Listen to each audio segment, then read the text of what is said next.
देखो आमर जून मास 11 तारिख में आमर तिहिड़ी बजार थी एयू स्मॉल फाइनेंस बैंक रे 4 जन दुर्बृत्त रात्रि समय पशिकी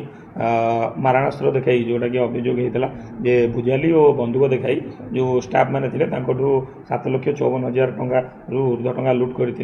जो स्टाफ 4 जन थे मोबाइल लुट करते से संक्रांत में आमर तिहिड़ी थाना एक मामला रुजु होता 208 नंबर केस रुजु होता 12 तारिख में परवर्ती समय आमर तदंत जारी रही है आईआईसी निजे तार तदंत भार नहीं से केस संक्रांत में आमर 2 जन अभियुक्त को गिरफ्त कराई गिरफ्त कराई 2 जन अभियुक्त मध्य जड़े से बैंकर एक्स एम्प्लॉय बा पूर्वतन एम्प्लॉय जे प्रहलाद राउत तलंगा घर अन्य जन अभियुक्त होती अनिल कुमार बेहरा से जामझाड़ी आमर फुलबाणी सदर थाना अंचल अटंती से 2 जन गिरफ्त कराई पाखे एक गाड़ी जबत कराई 4टी मोबाइल फोन जबत कराई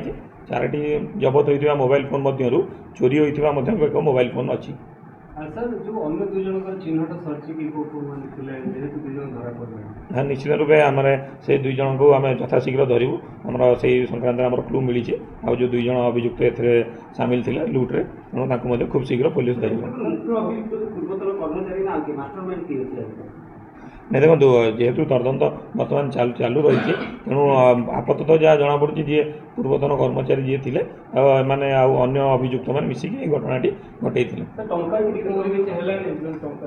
नहीं जो चोरी होता टाँग भितर आमको मात्र 2,000 टଙ୍କା जो अभियुक्त को गिरफ्त करने पाखर 2,000 टଙ୍କା जबत होती किंतु जोटा 7,54,000 टଙ୍କା जोटा बैंक लुट होता से टଙ୍କା बर्तमान मोर जबत हो